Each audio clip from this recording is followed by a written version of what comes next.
Hey folks, today is Friday, August 9th, 2024. As usual, my name is Jake Baldino, here at home to talk about the video game news that has been going on this week. There's a lot to jump into, but first, just a quick announcement. Gamescom, it's going on next week. Expect a lot of announcements. I'm going to be there, so if you see me, say hi. Would love to meet you. I'm also doing the podcast I do, Friends Per Second, live with the gang. Yes, me, Lucy, and Skillup are going to be there Thursday, August 22nd from 4 to 6 p.m. in the main hall, Hall 11.2. That's where we're going to be doing a live version of the show, so come check it out. We'd love to meet you. But anyway, enough talking about me. Let's talk about the news. You may have missed this, especially in a month of gloom and doom with the Bungie layoffs. We talked about Game Informer last week, rest in peace. A bunch of new game announcements you may have missed. Yes, we got 9 new games. I'm going to kind of rattle them all off here, but they are linked in the description down below. Not massive, big AAA games, but some of them might pique your interest, I figured. First things first, a new Darksiders. Very excited about this. It's from the developer, it's from the publisher you'd expect. No real info about it other than this tease confirming that it is going to be a thing. So I'm looking forward to that. Also, we got Five Nights at Freddy's Secret of the Mimic. This is coming in 2025, and it's kind of implying a little bit of like a throwback, like further back in history in the Freddy's lore that I know literally nothing about. But yeah, no, not a lot of info on that, but that's linked below. Also, Alabaster Dawn. This is from the makers of Crosscode, if you're looking for a new adventure of that style. And Wreckfest 2.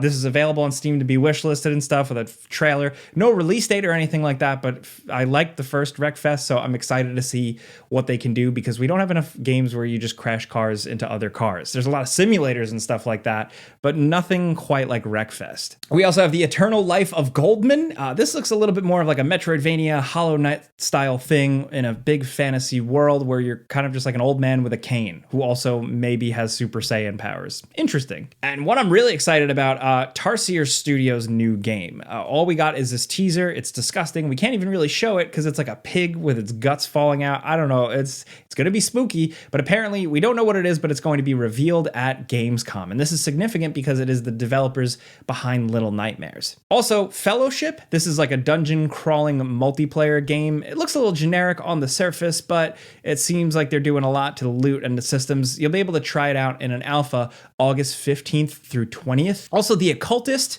Not too much about this one yet other than a trailer that is apparently rendered in-game. It's pretty gorgeous, so I don't know if I believe this yet, but it looks like an occult adventure style game. It's coming from Daedalic, who has had kind of like an up and down reputation with games recently, but we'll see. Also, Hunger. This is a PVPVE extraction shooter slasher RPG. Those are a lot of words I've heard in a lot of games, but this one caught our eye specifically because the aesthetic, the kind of gothic, gross vibe here just seems nice. And by nice, I mean like something that appeals to me personally. I would like to live in a gross, haunted, spooky world like this. No gameplay, unfortunately, but at least we know we got a handful of games on the horizon. The other big news this week, and I'm surprised this isn't making bigger headlines. I think it's because it's almost happened so many times before. Half-Life 3. Half-Life 3 is the closest to being an official thing that it's ever been. Thanks to specifically Tyler McVicker, the great content creator, YouTuber, investigator who's been making videos about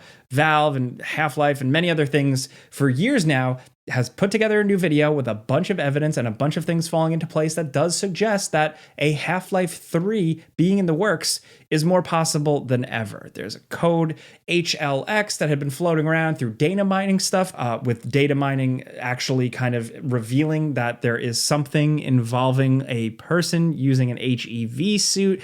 There was also a voice actress who let it slip. It was taken down, but it suggested she was working on a new project called White Sands. That code name refers to like a desert Black Mesa style thing. So it's a lot of putting different pieces together, but I will link Tyler McVicker's video down in the description. It is incredible. It does really sound pretty logical and make sense, especially with the moves Valve has been making. I mean, Half-Life Alyx was incredible. I love it. So this is my soapbox again. You should probably, if you can't play it on VR, watch a YouTube video of it if you haven't yet. But also, people have been quick to point out also that Half-Life Alyx just went on sale. So who knows? Valve is a very unpredictable company, but you have people like Tyler McVicker and other data miners and scoopers really trying to get to the bottom of this stuff. And I really do hope Half-Life 3 is real, because I think the gaming community, really the hardcore gaming community, I think they could use something like this right now. And in other news, Warner Brothers seems to want to license out. Yes, Warner Brothers themselves have confirmed this after a lot of rumors and stuff that Warner Brothers was looking to sell off their games division. The newest quote is, during an earnings call, the CEO, David Zaslav of Warner Brothers, said they want to leverage their studios, but there's also a lot of interest among others in coming to take advantage of some of that IP for gaming, which we've been looking at. If they can't handle it all with their internal studios, I mean, look how long it took them to just get Suicide Squad Kill the Justice League out. That was many years. If they are, it makes sense, right? They have hot properties still. DC, Batman, Harry Potter, the Hogwarts Legacy popped off. So they're looking at all these properties, and they probably have development studios coming to them and trying to pitch and get the license and make things. So for them to do that, I think at this point is smart. We've been sitting around waiting for a Wonder Woman game forever. We sat around, we waited for a Suicide Squad game forever, where Warner Brothers on the other side of things can pump out movies constantly. So I don't know, get the train rolling here. I want to play a new Batman game. That's all I'll say. Hey, next up, this video is sponsored by LG UltraGear. Very excited about this. You guys know I've been using LG television sets for years now, and I love OLED. LG just sent us the brand new 45GS96QB. This is a beast, a 45-inch 800R curved OLED gaming monitor. It has a whopping 240 Hz refresh rate with a 0.03 response time, meaning it is lightning fast for responsive, accurate gaming. The design layout is perfect for this. It has better vertical visibility. Believe it or not, this 45-inch OLED is better than a 49-inch OLED because the 45 inches with a 21:9 aspect ratio, you actually get more screen area than a 49-inch screen at a 32:9 aspect ratio. So it's a great utilization of space, and with the curve, you just get a really immersive gaming experience. Not to mention, it is VESA Display HDR True Black 400 certified, meaning you are getting the deepest blacks here when you're playing an immersive, real gritty game. Your dark scenes are perfectly accurate, and it is just visually stunning. It's got a USB-C port as well as a DisplayPort and HDMI imports. And it's adopted MLA Plus, so you get more brightness. This is literally the ultimate gaming monitor. Everything you need. So much stuff I don't have time to explain here. So if you do want to check this out, you want to get all the specs, all the details, and buy one for yourself, just click the link in the description down below. LG UltraGear is really pushing it to the next level here. I have really high standards. So again, click the link in the description down below to check out LG's newest OLED gaming monitors. And of course, again, a big thanks to LG UltraGear for sponsoring this video. Next up this week, more of like a lot of little bite-sized announcements. That's kind of the theme this week. The first is Sony put out a trailer highlighting their PSVR 2 PC adapter, how it works, what it provides, a lot of feature parity, which is good because the headset hardware itself, I think, is very good. So there's that. The PSVR 2 price has kind of dropped recently. So interesting moves in that world. Also, definitely want to check this out. This is Zelda Echoes of Wisdom gameplay, kind of showing traversal and getting around and just, seeing more of this game, which is a very alternative take on Zelda, but I'm really curious to get my hands on this one, honestly. Also, how sick is this? I mean, I'm not a Dead by Daylight person, but Dead by Daylight announced they are doing a Castlevania collaboration. Dead by Daylight gets everybody. I'm still always consistently surprised, but Castlevania rules, so this is good. Also, Call of Duty Black Ops 6. Yes, we're on 6. We got a reveal for Zombies, a gameplay trailer highlighting round-based zombies Terminus.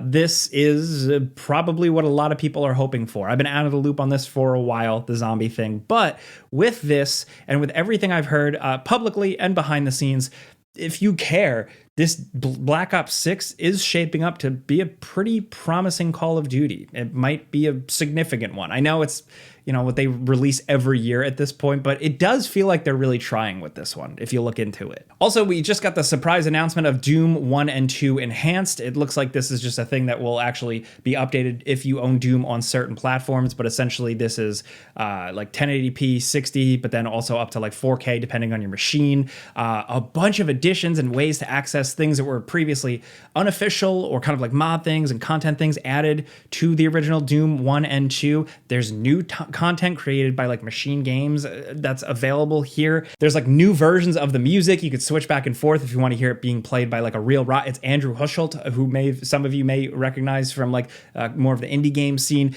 Really, really good decisions here. As a Doom fan, this is sick. There's a lot of stuff to play through here. There's multiplayer. Who's going to go in a multiplayer map with me and just shoot each other with Doom shotguns, like 93 style? Please, somebody. This is very cool. I'm sorry. I really like old school Doom as someone who is rapidly aging into an elderly man. This is tight. Also, we talked about the Splitgate 2 announcement a couple of weeks back, but now we've got gameplay. If you want to check that out, I'll link that. They show quite a bit of it. It is portal-based first-person shooting with a little bit more of like an esportsy flair this time around, but yeah, I'm still glad that this is a thing because the original Splitgate just showed so much promise. Also, if you're looking for something to play this week and you are a Five Nights at Freddy's person, Into the Pit is released. I've actually heard from some people that this is actually pretty good. It's not just like a Five Nights at Freddy's game. It's more of like a 2D horror adventure, a little bit different, a little bit indie, a little lo-fi. So yeah, that's maybe worth checking out if you're into that type of thing. But it's some news I didn't expect. High on Life, the game, is getting a TV show. Yeah, comedian JB Smoove, who you know